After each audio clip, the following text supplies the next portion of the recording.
রাত তখন প্রায় 1টা। মেঘ ঘন করে ঢেকে রেখেছে আকাশ, বাতাসে ভিজে গেছে বৃষ্টি। বাইরে টিপ টিপ করে বৃষ্টি পড়ছে, দূরে দূরে বজ্রগর্জনের শব্দ।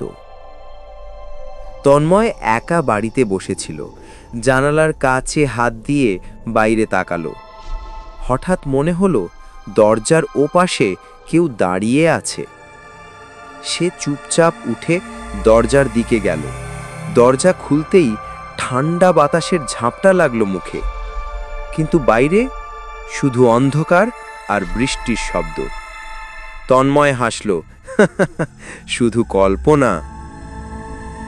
ফিরে এসে টেবিলে বসে মোবাইল স্ক্রল করতে লাগলো। হঠাৎ ডাইনিং টেবিলের চেয়ারটা নিজে নিজে সরে গেল।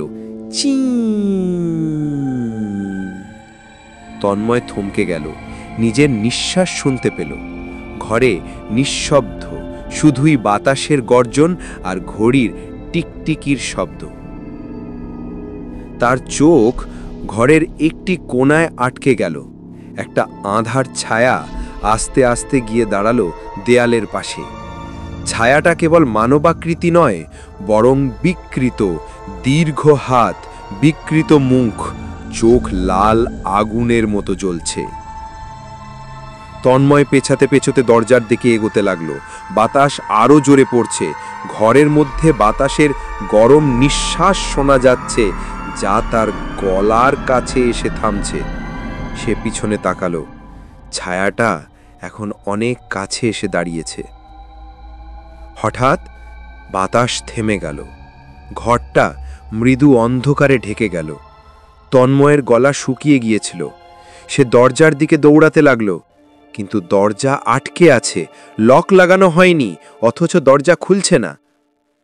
ছায়াটা ধীরে ধীরে এগিয়ে আসছে, আর সেই সাথে বাতাসের মধ্যে একটি ভয়ঙ্কর ফিসফিস শব্দ। তুমি তো বলেছিলে আজ একা থাকবে। এরপর ঘরের বাতি ঝলসে উঠল, তারপর নিভে গেল। তন্ময় চিৎকার করতে চাইল, কিন্তু গলা দিয়ে আওয়াজ বেরোলো না। সে দরজায় হাত দিয়ে টানল, কিন্তু দরজা যেন মরিচা লাগা লোহার মতো শক্ত। একটি দীর্ঘ নিঃশ্বাসের মতো শ্বাসের শব্দ তার কানে আসলো, যা গা ঝাঁঝরা করে তুলল। হঠাৎ ঘরের আলো পুরোপুরি নিভে গেল। সব শব্দ থেমে গেল। দেয়ালের ওপাশ থেকে এক ধীর, ভয়ঙ্কর কণ্ঠ বলল, তুমি কখনো একা থাকো না। দরজা হঠাৎ বিস্ফোরণের মতো খুলে গেল। তন্ময় দৌড়ে বাইরে এলো, তবে ঘরের দরজা নিজেই পিছনে বন্ধ হয়ে গেল। সে বাইরে দৌড়াচ্ছিল, বৃষ্টির মধ্যে হারিয়ে যাচ্ছিল। শুধু মেঝেতে পড়ে আছে তার মোবাইল, স্ক্রিনে লেখা রেক, রেকর্ডিং ইন প্রোগ্রেস। গল্পটা কেমন লাগলো?